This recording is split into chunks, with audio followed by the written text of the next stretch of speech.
Dicen que los imperios caen por la espada, pero Roma comenzó a pudrirse entre las sábanas de su propio lecho. Era el año 38 de Montecristo, y el mármol del Palatino brillaba bajo el sol, como si los dioses aún moraran en sus columnas. Entre aquellas paredes frías, una joven de apenas 15 años cruzaba el umbral de su destino. Valeria Mesalina, la prometida del emperador Claudio, un hombre más del doble de su edad, débil de cuerpo, torpe de alma, pero cargado con el peso de un imperio.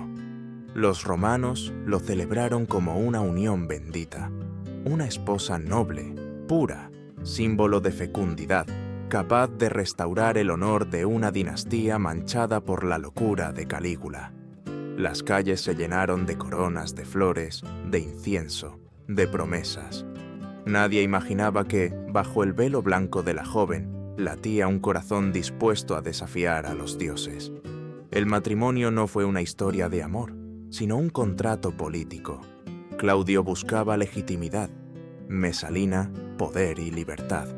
En el silencio de su noche de bodas, mientras el anciano emperador dormía, la muchacha comprendió algo que marcaría su vida.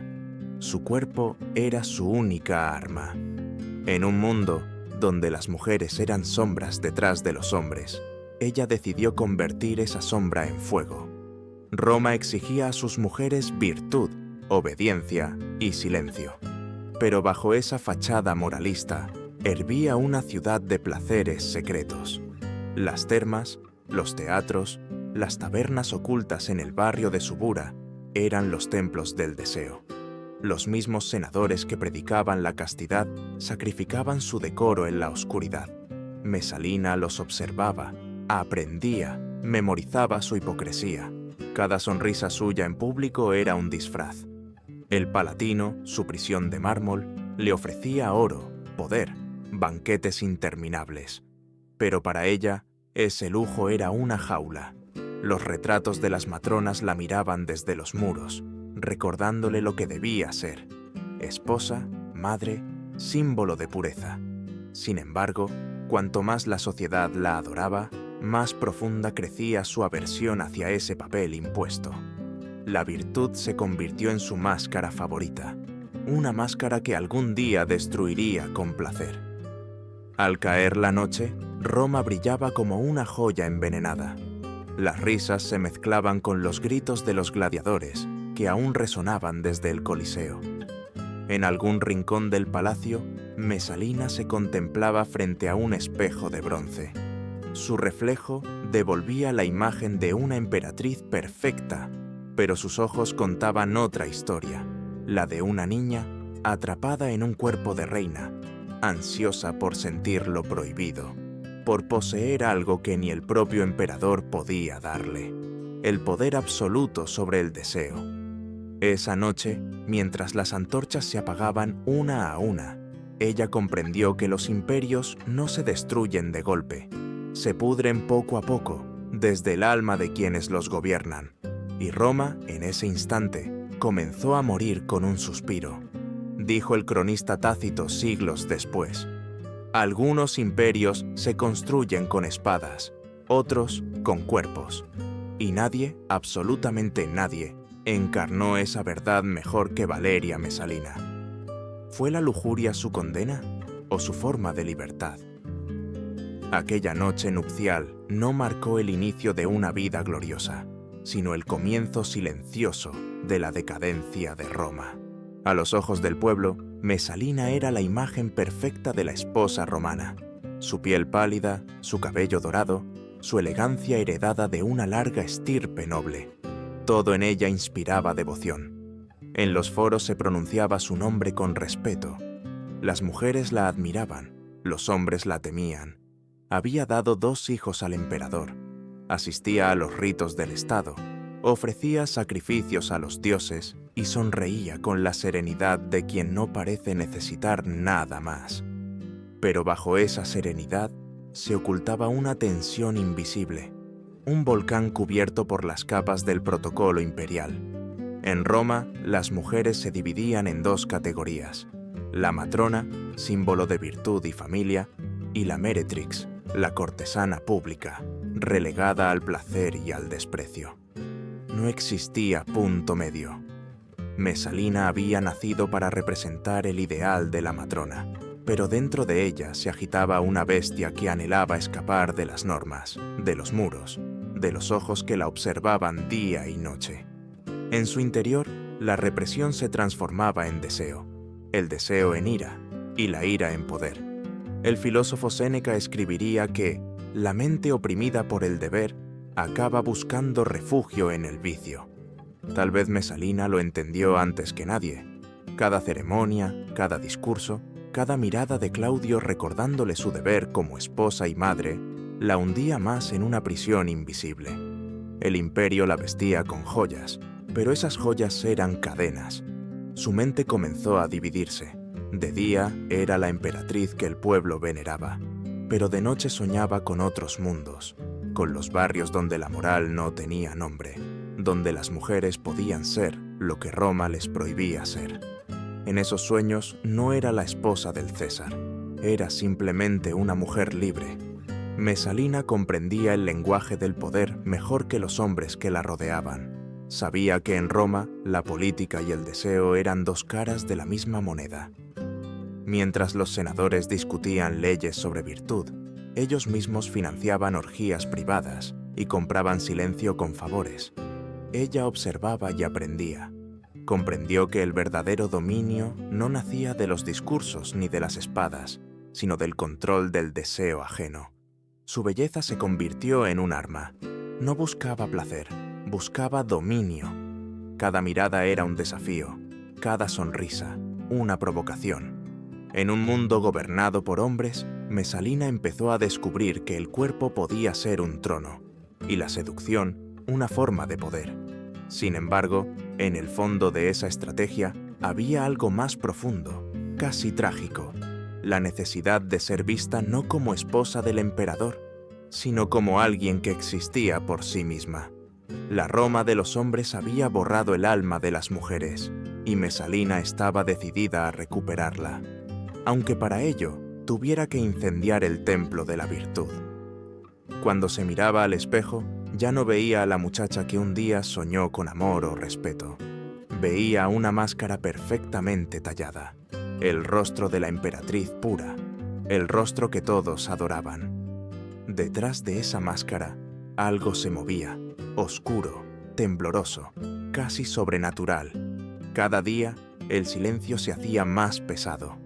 Cada gesto fingido la acercaba un paso más a su liberación. Y una noche, mientras las campanas del templo de Vesta sonaban a lo lejos, comprendió que solo existía una forma de romper su jaula. Debía bajar hasta el lugar más prohibido de Roma, donde las meretrices ofrecían sus cuerpos a cambio de unas pocas monedas. Allí, en la oscuridad de su bura, pensó, tal vez encontraría algo que ni el oro ni la corona podían darle: la sensación de ser dueña de sí misma. El espejo devolvió su reflejo, y Mesalina sonrió con frialdad. La diosa de la virtud había decidido convertirse en su propia enemiga. Las calles de Subura eran el vientre sucio de Roma, un laberinto donde el mármol se desmoronaba en polvo y las sombras tenían nombre propio. Allí no llegaban los himnos del Senado, ni las plegarias de los templos, solo el rumor de las tabernas, el olor a vino barato y el jadeo de los cuerpos negociando placer. Era el lugar donde Roma desnudaba su hipocresía. Aquella noche, un carruaje sin emblemas cruzó lentamente las callejuelas. Dentro, envuelta en un manto oscuro, una figura femenina ocultaba su rostro bajo una peluca y maquillaje vulgar. Nadie habría reconocido a la emperatriz. Valeria Mesalina, esposa del César, se convertía por unas horas en una más entre las mujeres del barrio. No llevaba joyas ni perfume, solo el deseo ardiente de ser invisible, de mezclarse con la suciedad que su mundo dorado fingía no ver. El burdel estaba escondido tras una puerta de madera cubierta por un velo rojo. Dentro, el aire era espeso. Lámparas de aceite dibujaban sombras ondulantes sobre los muros. Se escuchaban risas, gemidos y el sonido metálico de las copas chocando. Mesalina entró sin vacilar. Aquellas mujeres, con sus vestidos rotos y sus miradas cansadas, eran libres a su manera. Nadie les pedía ser virtuosas, nadie las juzgaba por ser lo que eran. Por primera vez, la emperatriz envidió a las prostitutas. Cuenta Tácito que Mesalina no fue allí por desesperación, sino por curiosidad. Pero los historiadores nunca entendieron la magnitud de aquel gesto. No fue curiosidad, fue desafío. Cada noche que descendía a Subura, ella rompía las leyes invisibles que la mantenían encadenada. Cada encuentro era un acto de rebelión contra el orden del mundo. Se hacía llamar Licisca, la loba. Atendía a los clientes como si fuera una de tantas y, dicen, competía con las demás cortesanas, midiendo su resistencia, su poder de atracción. Era un juego peligroso, pero en el fondo era un rito. Allí, en el lecho sucio de un burdel, Mesalina encontraba una forma perversa de pureza, el único lugar donde nadie fingía ser otra cosa. Imagina el escándalo si un senador la hubiese reconocido. Y, sin embargo, una noche ocurrió. Un noble borracho, buscando distracción, entró en la habitación equivocada. La luz de la lámpara reveló el rostro de la mujer que yacía frente a él. Por un instante, el vino se le atragantó. Su mente no podía aceptar lo que veían sus ojos. La emperatriz de Roma, con el cabello despeinado y la piel perfumada de sudor. Ella, en lugar de asustarse, sonrió con calma. «Calla», le dijo. «Esta noche no hay emperadores ni esclavos, solo cuerpos». El hombre huyó al amanecer, temblando, incapaz de decidir si había presenciado un pecado o una revelación. Mesalina regresó al palacio antes del alba, mientras los esclavos limpiaban los restos de la cena imperial. Se miró en el espejo de su cámara y se reconoció por primera vez. No como emperatriz, ni como madre, ni como símbolo, sino como algo más peligroso. Una mujer que había probado el poder de su propia desobediencia. Desde aquella noche, el rumor comenzó a extenderse. Algunos creían que era una invención de sus enemigos. Otros, que Roma estaba siendo gobernada por una sombra que dormía con los dioses y despertaba entre los condenados. Pero nadie podía probarlo. Solo quedaba la sensación de que algo en el corazón del imperio había cambiado para siempre. Mesalina había abierto una puerta que ya no podría cerrarse, y al otro lado, la oscuridad la esperaba, dispuesta a coronarla. Lo que comenzó como un juego de disfraces, pronto se transformó en una maquinaria invisible de dominio. Mesalina descubrió que el placer, en manos hábiles, podía ser más poderoso que cualquier legión. Desde los muros del Palatino, empezó a tejer una red de deseo y humillación que alcanzaba a los más altos nombres de Roma. Ya no buscaba escapar, buscaba controlar. En los banquetes imperiales, donde los senadores se reclinaban entre copas de oro y racimos de uvas, ella gobernaba con la mirada. Su sonrisa podía elevar o destruir carreras. A los hombres los hacía temblar no por su belleza, sino por el secreto que encarnaba, el poder absoluto del deseo. A veces bastaba una palabra, un roce, una invitación a los jardines del palacio para sellar un destino. Los que se negaban solían desaparecer, sus cuerpos flotando en el Tíber o sus nombres borrados de los registros. Nadie desafiaba a la emperatriz, pero lo más inquietante no era su lujuria, sino su método. Mesalina entendió que la vergüenza era un arma más eficaz que el miedo. Podía destruir a un senador sin tocarlo, bastaba con convertirlo en cómplice de su degradación. Así, uno tras otro, los hombres del Senado, los generales, los jueces, todos fueron arrastrados a su red. Lo que para ellos comenzó como una aventura se convirtió en un silencio eterno. Las fiestas en el Palatino dejaron de ser celebraciones, se volvieron ritos. En ellas, la emperatriz convertía la moral romana en una parodia. Vestida con túnicas transparentes, se hacía acompañar de gladiadores, esclavos e incluso mujeres nobles que eran obligadas a participar en espectáculos que nadie se atrevía a detener. El lujo se mezclaba con la obscenidad.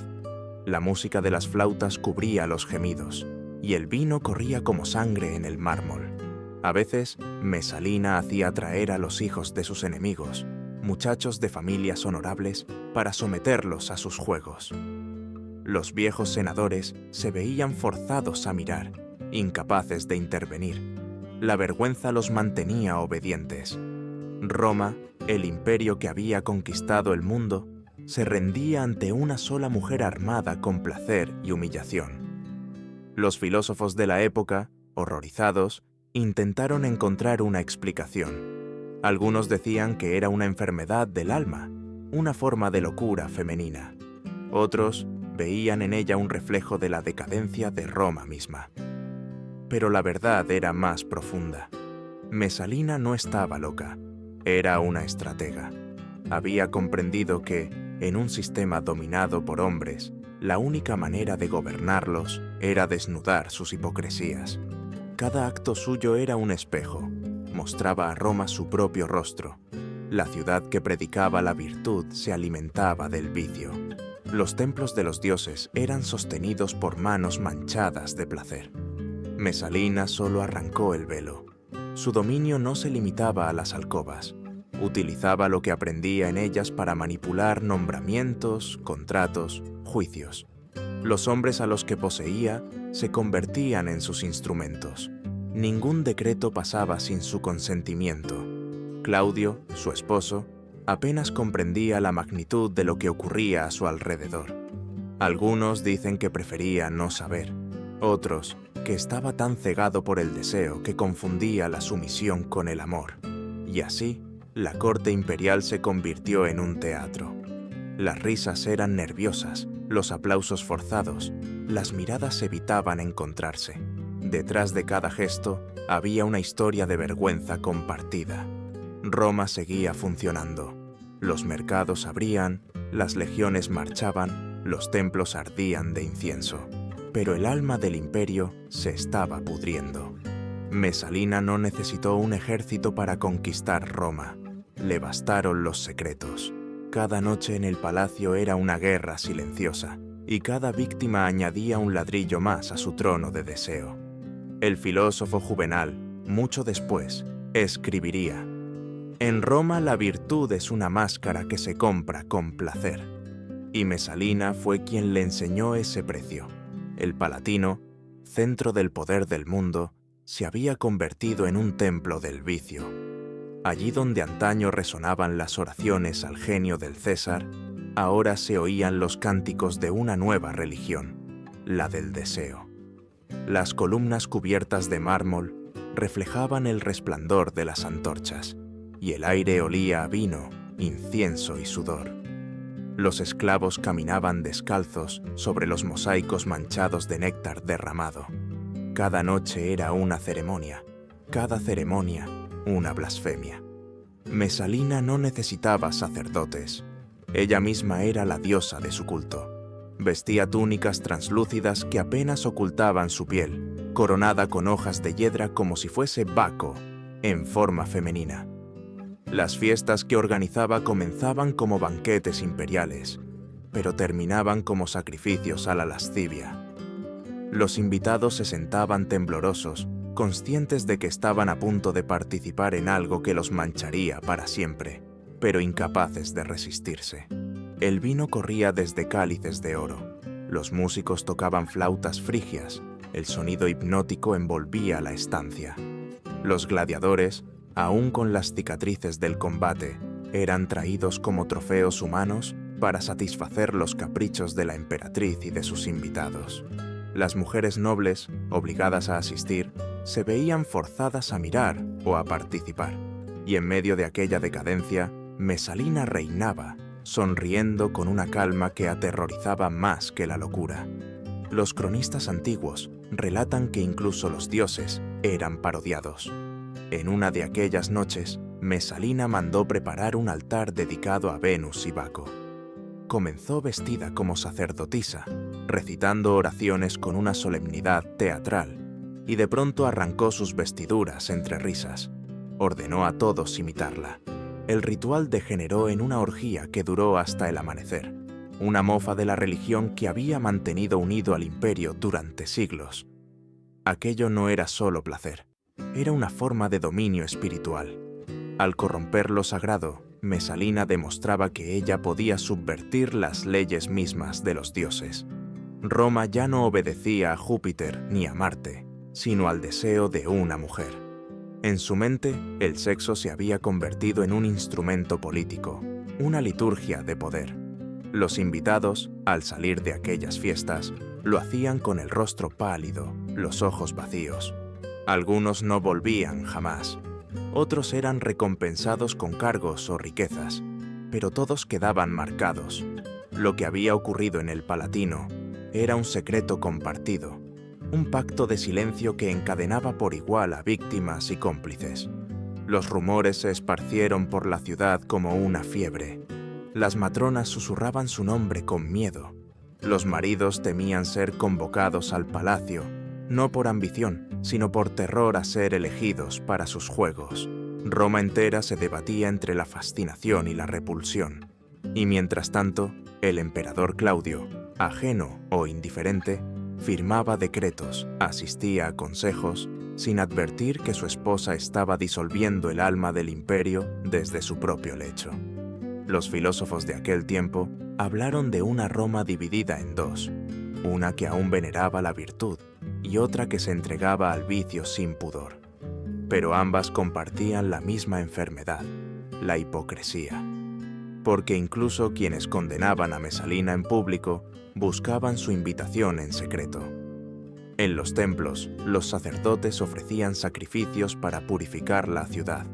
Las vestales rezaban para que la llama sagrada no se apagara. Pero ningún fuego podía competir con el que ardía en el palacio de la emperatriz. Aquella noche, cuando el sol comenzó a asomar sobre los tejados de Roma, los esclavos abrieron las cortinas del salón. Sobre el mármol dormían cuerpos entrelazados, cubiertos de oro y sudor. Entre ellos, en el centro del caos, Mesalina descansaba con los ojos cerrados, satisfecha. Afuera, el pueblo despertaba al bullicio del mercado, al sonido de los herreros y los pregoneros. Roma seguía viva, pero su corazón latía en la penumbra. El imperio, sin saberlo, ya había comenzado a pudrirse desde dentro. Ningún arquitecto del César habría podido imaginar lo que se erigió en secreto a las afueras del campo de Marte. Una villa imperial transformada en un burdel de lujo. No era una invención de los enemigos de Mesalina, sino una realidad meticulosamente planificada. Allí, bajo techos decorados con frescos divinos, el cuerpo humano se convertía en moneda de poder. El mármol más puro sostenía las escenas más impuras de Roma. Los cronistas hablaron de un lupanar imperial, pero esa palabra no bastaba. Aquello era una maquinaria de control político. Mesalina lo entendió como un laboratorio del alma, un lugar donde los poderosos eran desnudados, no solo de sus túnicas, sino de su dignidad. Los invitados llegaban creyendo asistir a banquetes privados o rituales secretos de Venus. Al cruzar las puertas, el aire cambiaba. La música, el perfume, la penumbra dorada, los atrapaban antes de comprender que ya no podían retroceder. Allí, la emperatriz observaba todo desde detrás de un velo. No necesitaba hablar, bastaba con que los presentes supieran que ella veía. Senadores, generales y mercaderes se entregaban a los juegos impuestos, temiendo o deseando ser recordados por la mujer más poderosa de Roma. La vergüenza era su sello. Las mujeres nobles, caídas en desgracia o víctimas de chantaje, eran obligadas a servir en aquellas noches. Su participación aseguraba el silencio de sus familias. Quien intentaba rebelarse perdía fortuna, nombre o vida. El oro se puede recuperar, decía Mesalina. La pureza no. Entre los asistentes corrían susurros de que los esclavos tomaban nota de cada rostro, de cada palabra, de cada confesión entre jadeos. Las paredes mismas parecían escuchar. Aquellas listas de nombres, archivadas con cuidado por los servidores de confianza, se convirtieron en el arma más peligrosa del imperio, un inventario de la vergüenza de Roma. Con ellas, Mesalina podía manipular al Senado sin levantar un ejército, gobernar sin pronunciar decretos. Una noche, un joven soldado enviado por error a la villa fue testigo del espectáculo. Años después, ya anciano, confesó: «He visto morir a mis compañeros en el campo de batalla, pero lo que vi allí fue peor. La sangre seca, la vergüenza, nunca». En el centro de aquel infierno pulido por el lujo, Mesalina se movía como una sacerdotisa de una religión prohibida. Cada gesto suyo tenía un propósito. No era placer lo que buscaba, sino sumisión. El cuerpo de los otros era su territorio conquistado, su mapa político. A veces, al amanecer, cuando los convidados se retiraban tambaleantes, ella subía sola a la terraza de la villa. Desde allí podía ver la ciudad despertar, las columnas de los templos brillando al sol. Roma parecía tranquila, imperturbable, como si nada sucediera bajo su superficie, y Mesalina sonreía con amargura. Sabía que la verdadera guerra no se libraba en los campos ni en los foros, sino en los corazones corrompidos por el deseo y el miedo. El rumor de aquel burdel se convirtió en leyenda. Algunos decían que los dioses habían abandonado la ciudad, asqueados. Otros, que habían decidido quedarse para observar cómo su creación se autodestruía. Pero todos coincidían en algo. Desde aquel lugar, Roma dejó de ser una república de leyes para convertirse en una república de secretos.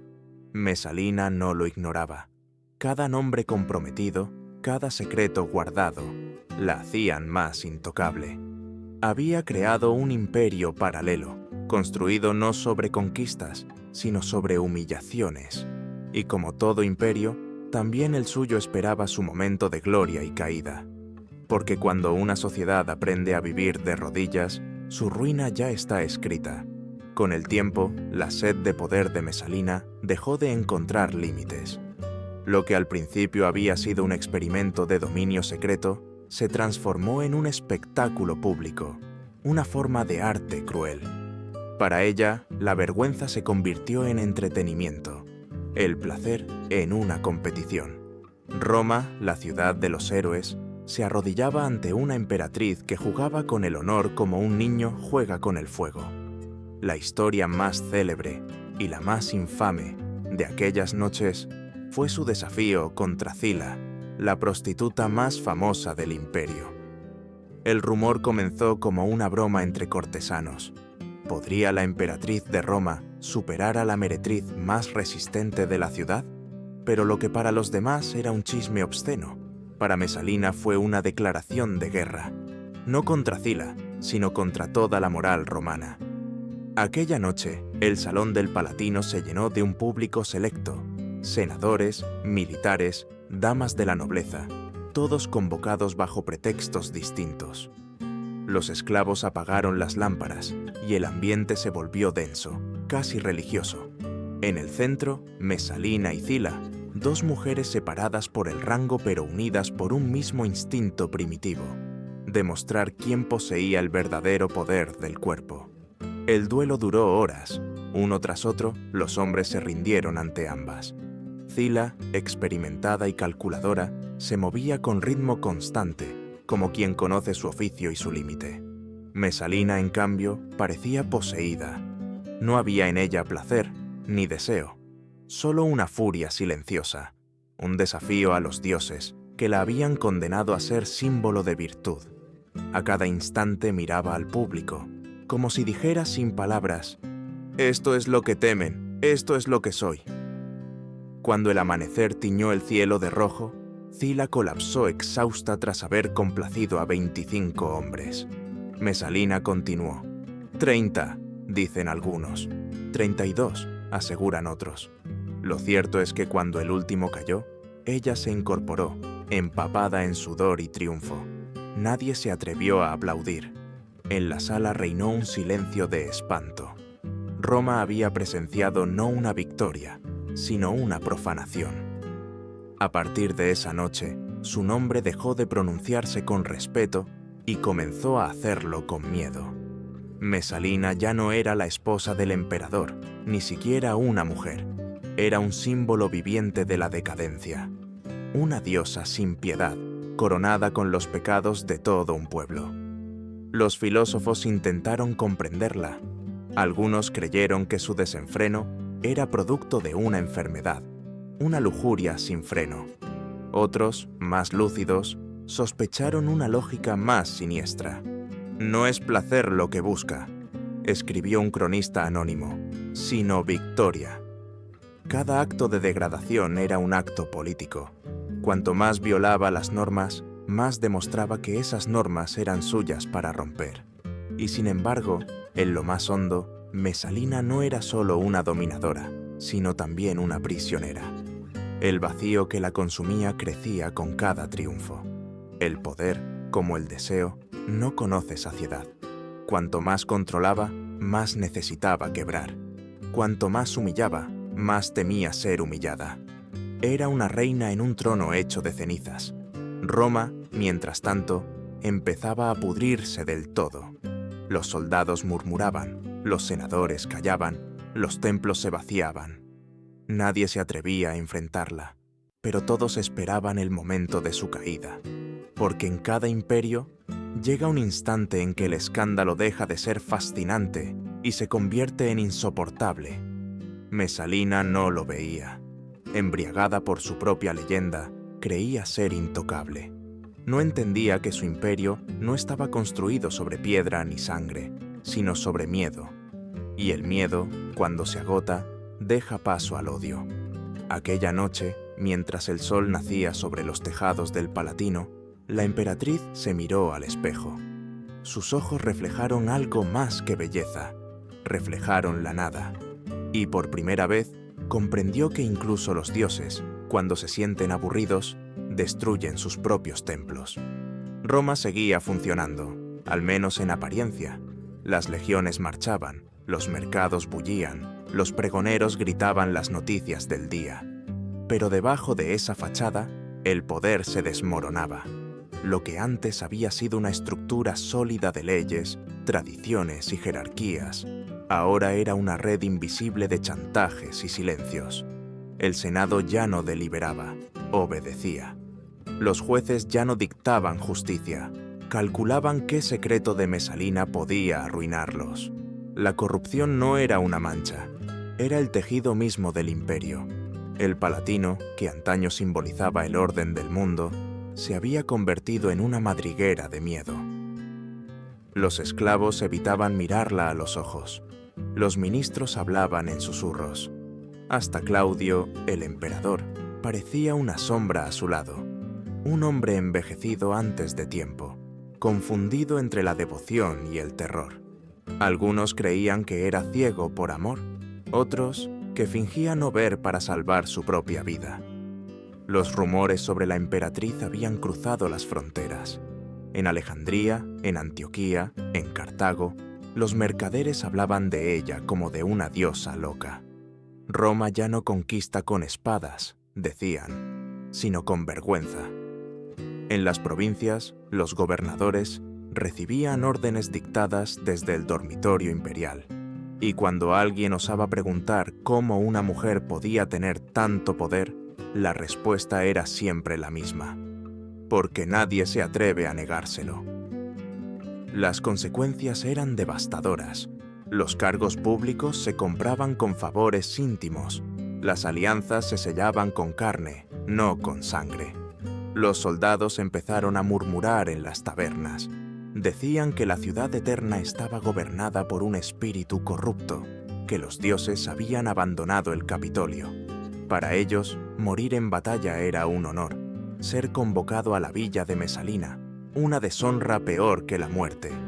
Y así nació el odio. Primero, en los cuarteles, luego, en las calles. Roma empezó a hablar en voz baja, como una bestia que contiene la rabia antes de atacar. El miedo se mezclaba con la repulsión. Incluso aquellos que habían participado en sus juegos la odiaban, porque verla significaba recordar lo que habían hecho bajo su mandato. Mesalina se había convertido en el espejo de la culpa colectiva. Ella lo presentía, aunque no lo aceptaba. Cada noche aumentaba la vigilancia en el palacio. Cada día crecía su paranoia. Mandaba ejecutar a quien susurrara su nombre en vano. Pero cuanto más castigo imponía, más crecía la resistencia. Su poder, como una vela encendida, ardía con brillo deslumbrante antes de consumirse. Un filósofo anónimo escribió entonces: «La corrupción no destruye los imperios, los hace seguir respirando cuando ya están muertos». Y Roma respiraba, pero su aire era veneno. Las fiestas se hicieron más crueles, más desesperadas, como si Mesalina intentara detener el derrumbe multiplicando los excesos. Los banquetes se convertían en juicios silenciosos, las risas en gritos ahogados. Todo aquel que la rodeaba sabía que estaba presenciando el fin de algo, pero nadie quería pronunciarlo. En una de aquellas noches, mientras las antorchas se apagaban, Mesalina se quedó sola en el triclinium. Los esclavos habían huido de su mirada y los músicos callaban. El silencio pesaba más que el oro de las paredes. Ella alzó la copa y miró su reflejo en el vino. No vio una emperatriz, vio una prisionera. Por primera vez sintió miedo, no del castigo ni de la muerte, sino del olvido. Comprendió que todo lo que había construido, el poder, los secretos, la fascinación, se evaporaría cuando alguien se atreviera a pronunciar su nombre con asco. Y sin embargo, aún no había tocado fondo. El destino de Roma y el suyo propio todavía guardaba el golpe final, un acto tan delirante, tan imposible, que transformaría la lujuria en traición y el deseo en sentencia. El año 48 d.C. marcó el principio del fin. En medio de un clima de rumores y desconfianza, Roma despertó con una noticia tan absurda que parecía inventada. La emperatriz Mesalina se había casado. No en secreto, no en la sombra, sino en plena luz del día. Su nuevo esposo no era el César, sino un senador llamado Cayo Silio, un hombre joven, apuesto y ambicioso. La boda fue celebrada como si Claudio no existiera, con sacerdotes, testigos y contratos oficiales. Era el desafío más temerario que Roma había presenciado desde la locura de Calígula. Los cronistas relatan que la ceremonia fue una mezcla de rito sagrado y sacrilegio. Silio, vestido con una toga blanca, ofreció sacrificios a los dioses, mientras Mesalina, con una corona de mirto, símbolo de Venus, pronunciaba votos de fidelidad frente a un altar encendido. Todo se desarrolló conforme a la ley romana.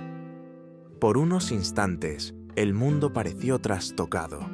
Una emperatriz, esposa legítima de un César vivo, consagrándose en matrimonio con otro hombre. Los invitados fingían entusiasmo, pero el miedo les helaba la sangre. Algunos creyeron que era una representación teatral, una de sus extravagancias.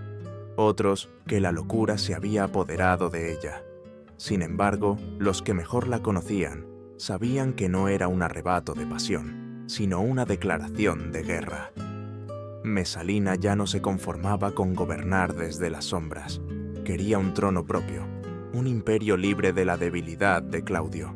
Silio era su instrumento, el rostro masculino de su ambición. Juntos soñaban con derrocar al emperador y reinar como pareja divina, emulando a Marte y Venus. Así lo insinuaban los poetas que ella misma pagaba para difundir la imagen de un nuevo amanecer romano. Pero su error fue confundir el deseo con el poder. En Roma, las fronteras entre lo escandaloso y lo imperdonable eran finas, y esa boda las destruyó. El acto de Mesalina no solo violaba las leyes del matrimonio imperial, sino que profanaba la estructura sagrada del Estado. Era un golpe simbólico contra el orden divino. Al casarse mientras Claudio seguía vivo, la emperatriz había proclamado, de hecho, un nuevo régimen. Los esclavos llevaron la noticia hasta los oídos del emperador, que se hallaba en Ostia inspeccionando el puerto, cuando uno de sus libertos más fieles, Narciso, se atrevió a contarle lo sucedido. Claudio rió incrédulo. ¿Mi esposa, casada? ¿Y quién habría oficiado semejante farsa? Pero a medida que las pruebas llegaban, contratos firmados, testigos, sacrificios registrados por los sacerdotes, la risa se convirtió en silencio.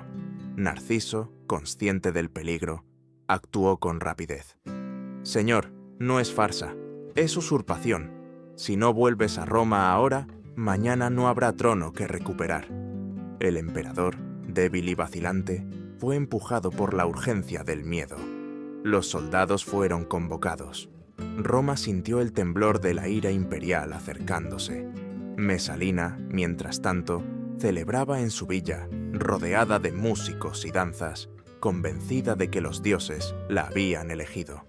Quizá creía que Claudio, tan blando y dócil, aceptaría su traición como había aceptado sus infidelidades anteriores. Quizá pensaba que el Senado, tan cobarde, callaría una vez más. Pero esta vez había cruzado una línea invisible. Su escándalo ya no era solo moral, era político, religioso y simbólico. En una sola noche, Mesalina había destruido la ficción del orden imperial. Cuando el amanecer llegó, el Palatino amaneció en silencio. Los sirvientes huían, los senadores evitaban mirarse entre sí, y en los cuarteles, los soldados afilaban las espadas, esperando la orden del César. El destino se acercaba como una tormenta. Claudio regresó a Roma al caer la tarde, montado en un carro cubierto de polvo. No era el emperador majestuoso que el pueblo recordaba, sino un anciano agotado, traicionado y ridiculizado. Detrás de él marchaban los soldados de la Guardia Pretoriana, hombres curtidos en guerras, ahora convocados no para proteger al imperio, sino para lavar su vergüenza. En el aire flotaba una tensión espesa. Roma contenía la respiración. Mesalina, informada de su llegada, huyó de la villa donde había celebrado su boda. Aún vestía el manto blanco de la ceremonia, salpicado de vino y flores marchitas. Acompañada por unas pocas esclavas fieles, corrió hacia los jardines de Lúculo, buscando refugio. Dicen que lloraba, otros aseguran que reía. En su rostro se mezclaban la furia y el miedo. El sueño de ser diosa se desmoronaba ante la realidad más humana, el miedo a morir. Claudio no habló, no gritó, solo levantó la mano. «Que todo termine», ordenó con voz temblorosa. Sus libertos se miraron entre sí. Narciso, el único con el coraje de actuar, comprendió lo que el emperador no podía decir en voz alta. Tomó el mando de los soldados y envió una cohorte hacia el jardín. Los testigos narraron que Mesalina intentó negociar.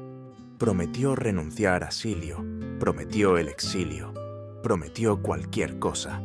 Suplicó por sus hijos, por el amor que alguna vez había fingido, pero no hubo respuesta. El mensajero de la muerte se acercó en silencio. Cuando comprendió que no habría perdón, trató de tomar una daga para quitarse la vida.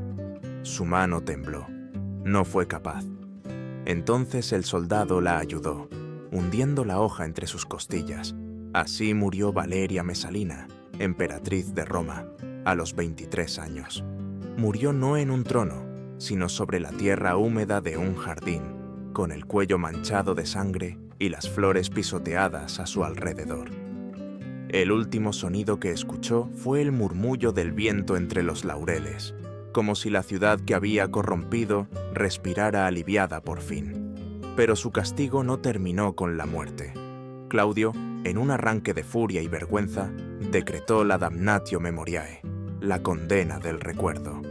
Sus estatuas fueron destruidas, su nombre borrado de los monumentos, sus retratos quemados. Se prohibió mencionarla en público. Roma pretendía enterrar su existencia en el silencio. Y sin embargo, el olvido no obedeció. Cuanto más intentaban borrarla, más poderosa se hacía su sombra. Los esclavos contaban su historia en susurros. Los poetas la evocaban en metáforas. Los filósofos la citaban como advertencia. porque Mesalina había demostrado algo que Roma no podía perdonar, que el deseo, cuando se libera del miedo, puede ser más fuerte que el poder. Los siglos pasaron, y las ruinas del Palatino comenzaron a cubrirse de polvo. Pero entre las piedras quebradas, el eco de su nombre seguía vibrando. Algunos dicen que, al caer la noche, todavía se oye el sonido de una risa ahogada, un susurro que atraviesa el tiempo. No es el lamento de una víctima ni la voz de una santa, sino la carcajada amarga de una mujer que fue demasiado humana para ser diosa y demasiado poderosa para ser olvidada. Porque al final, Mesalina no fue solo un escándalo, fue un espejo.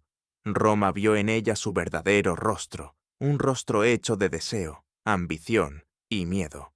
Y ese reflejo, más que cualquier enemigo, fue lo que acabó destruyendo al imperio desde dentro. Los imperios caen por la espada, dicen. Pero Roma, la ciudad eterna, comenzó a morir por el susurro de una mujer en la oscuridad. Dijo un cronista siglos después: el acero puede quebrar huesos, pero el deseo puede quebrar civilizaciones. Y bajo esa verdad, Mesalina sigue viva. No en los templos, no en las leyes, sino en la memoria inquietante de lo que ocurre cuando la pureza se transforma en poder, y el poder en corrupción.